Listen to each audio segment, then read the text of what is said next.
O you believers,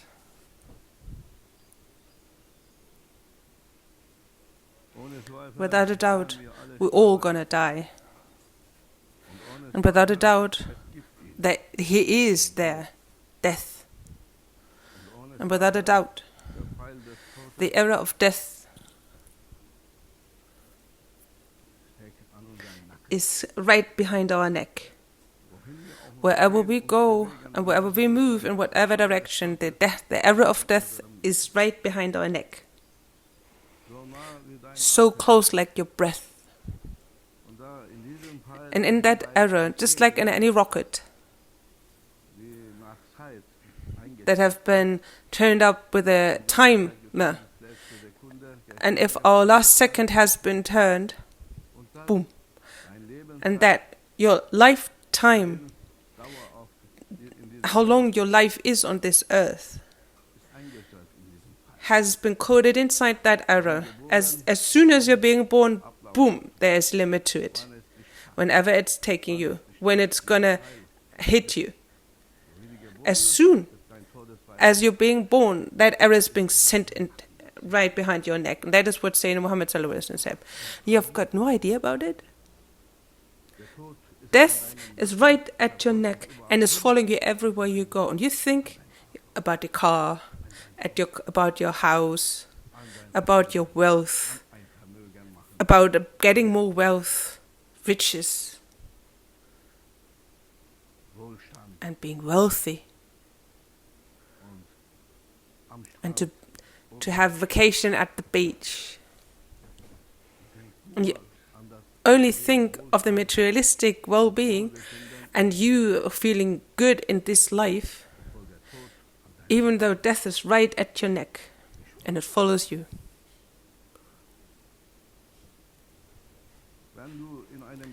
If you were in a prison cell on death row,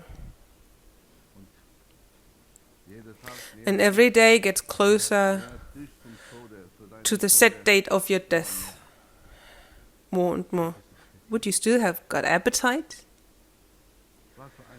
What kind of appetite would you have? What kind of desire would you have while in that cell? Would you have dreamed, or would you dream about on a vacation at the Seychelles, to have a living in luxury and wealth, to have a car?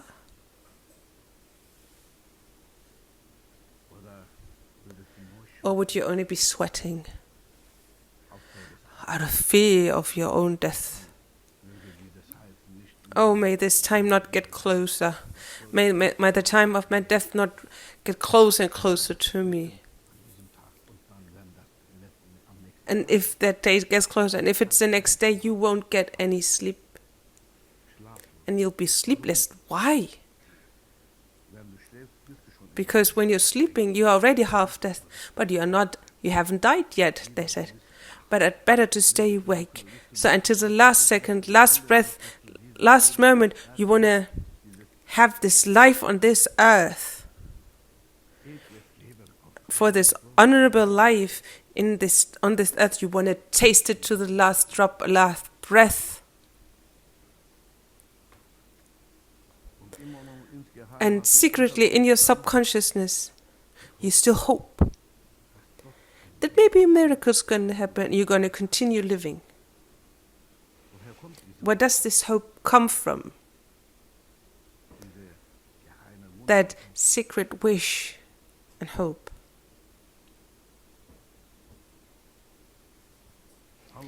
Allah promised us, when He created us, you will never vanish from existence. That is my promise to you. Keep my rules and everything that I forbid and allow and the directions I give you, and I promise you, you will never leave this existence evermore, and you will last forever. And you will stay in it. And you won't be bored while doing so. So to be bored means to stay longer but you're going to stay, it's a different staying longer forever. And we were in paradise. It was the country, it is the country of immortality, endlessness. That's where we come from. And that yearning and that consciousness is still in ourselves. And that's why in every human being there is this hope, this secret, unsubconscious, never felt thing that you would stay here forever. That we would stay in this earth, in this world forever. That's why you don't want to let go. That's why you invest everything, all your energy of life, all your battery, you invest.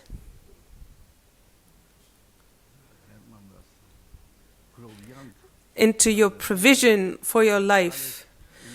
And all the investment that all the capital that Allah gave you, you invest in this life because you think this land is the land of immortality that you think of it. But it's wrong of you. That's gone foolish. And then eventually you're gonna be a fool out of it. If you invest everything for this world and put in all your youth, all the energy, all your thoughts, all your energy, all your mind, all your everything into this world, for this world, my house, a car, a house, I want it all. And I want to have a nice life. And I want to have this and that, all for this life. Why? Because you've got the secret hope, unconscious to you, that you're gonna stay here forever here. But that is the truth. That is hidden inside of you. That you're immortal as well. That you finally gonna stay forever in existence. It's not for this world. Because your faith is weak. Even though you're a believer, your faith is weak, and that's why you're doing weak-minded things, and that's why you spend it mindlessly and you invest it mindlessly. Oh, I believe in God, and then still you invest everything here. I believe in paradise, and then still you invest everything into this world. Did you have time for prayer? I still have to go work. Do you have to work for Allah or for this world? For whom do you go to work to? I got my dates with Allah, Sheikh. No time for Allah.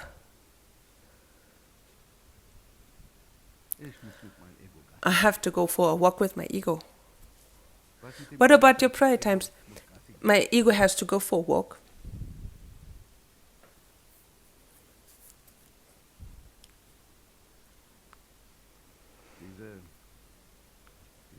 This way of thinking, this way of acting that's a secret. It's because it stems from the certainty that you will live forever, that your life is gonna be forever, that you are an immortal. But this is not for this place, it's a different place. And you have to find your way back to that place. There you will find your life of eternity. And you have to go like a hunter for the immortal words. You have to search for it, you look for it. Like so many people went on a hunt for the golden city. And they risked their own life. They went through anacondas. Babacondas had to go around them. And the babacondas, sisicondas. So many dangerous animals, venomous animals came up, like ants even. Everything is there. But yet they risked it all and they paid for it all. I have to find that golden city so I can spend a golden life. To be in the golden age. What a nice dream, eh? And you invest everything. You put it all in. Are you crazy? This is a dangerous path. It's a dangerous adventure. I don't care. Once I found it, I will use it. And what about Allah? What about paradise?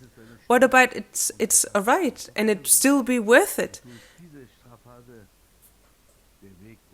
And you don't want to put up this dangerous adventures for this person over there and still risk everything here, invest everything here because you think This immortality is only for this world.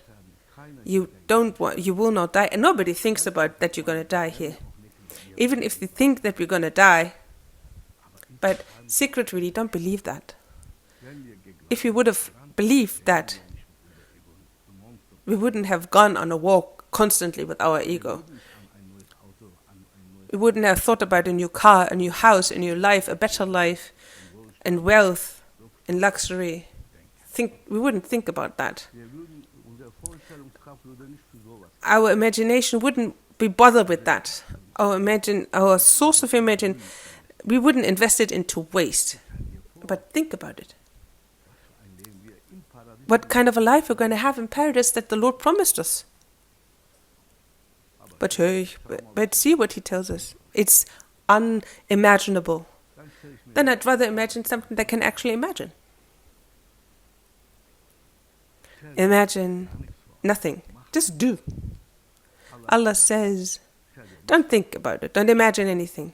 Just walk that way, so that you shall have a nice surprise at the end and live in joy forever. Every child, every human is enjoying in a surprise, something that's nice, a present even.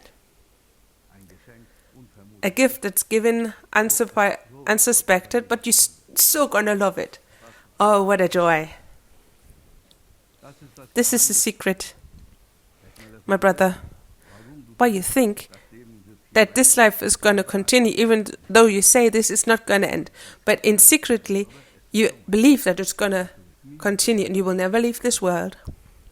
And that's why. So not all dates are for Allah with me. Not all dates are for Allah. Not all of our dates are for Allah. And if you pray, we have so many intrusive thoughts and pictures in our mind. We are at prayer, but our body is praying, but our mind is somewhere else. And you're just bothered with this world. That once came a great awliya, a great saint. He said something against the fatwa, Sheikh al-Islam, the greatest sultan in Islam in Istanbul. He said something great against it. He did another fatwa against it. And he was a very great scholar of the Islamic school. So he wrote a fatwa that the other Sheikh al-Islam didn't like. And he's like, what? He's writing something against what I said? That is, and it's an Islamic judging. Imam Bilgibi, that great saint. And he says, may he come to me. And we have to handle that between us.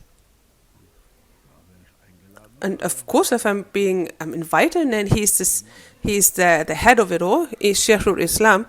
And when he entered into the madrasa, and when he entered that room, he can see that the Sheikh al-Islam was at prayer.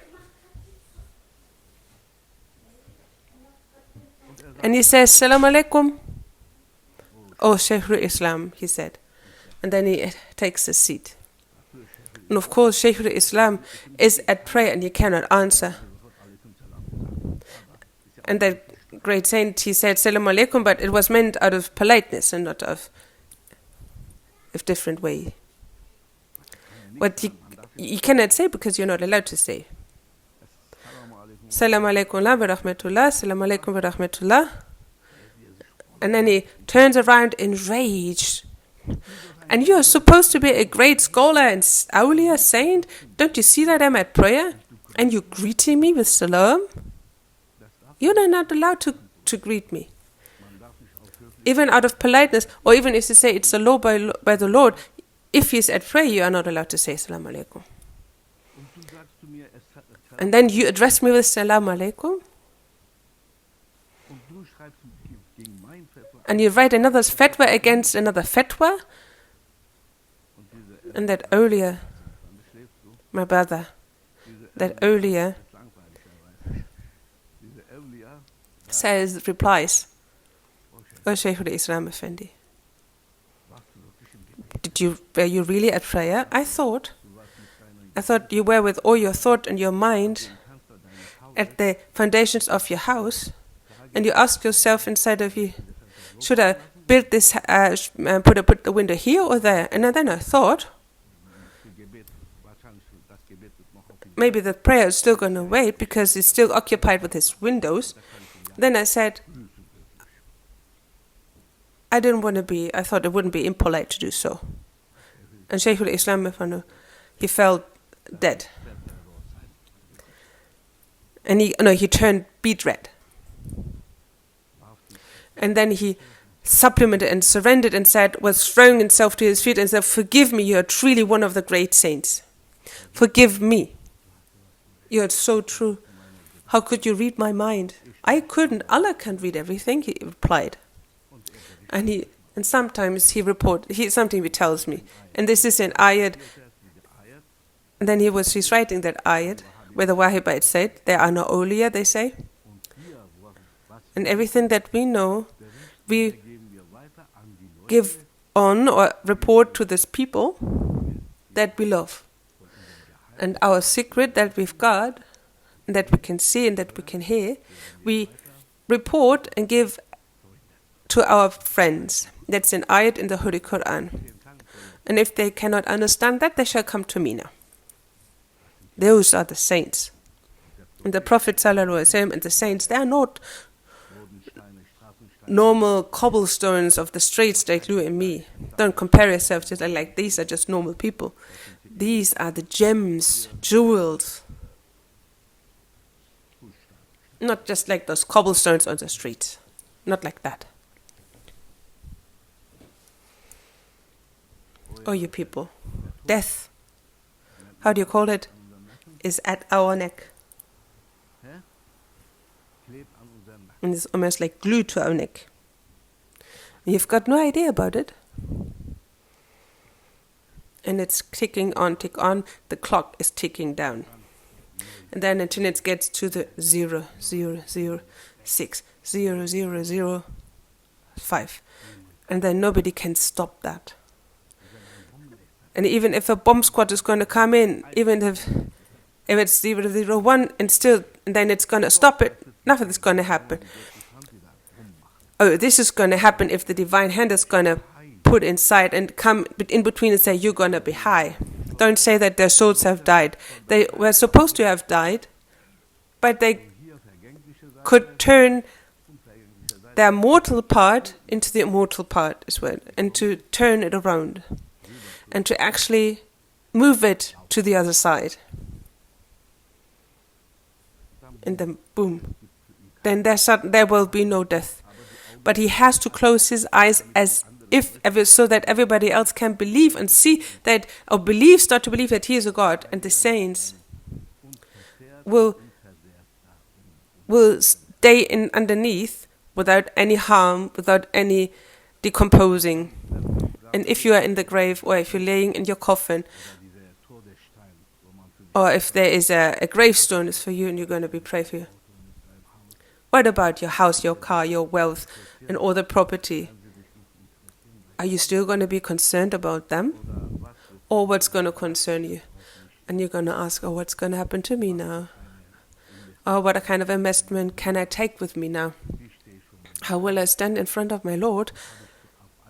And do I have for all the questions coming an answer? And these are all religious questions. These are not matters of the world, but like in case of what has happened in New York and so on. But these are kind of questions not going to happen. You're going to have certain information. You have to be prepared to answer all spiritual questions of the Lord, and they have to be the right one. This is your provision. This is what you can take with you from here to the hereafter. Do you know all the answers? If not, see, before you have bought your car or house, or that already have these answers in your pocket. because the death of error is at your neck. And each breath in and out, you will have died and be revived.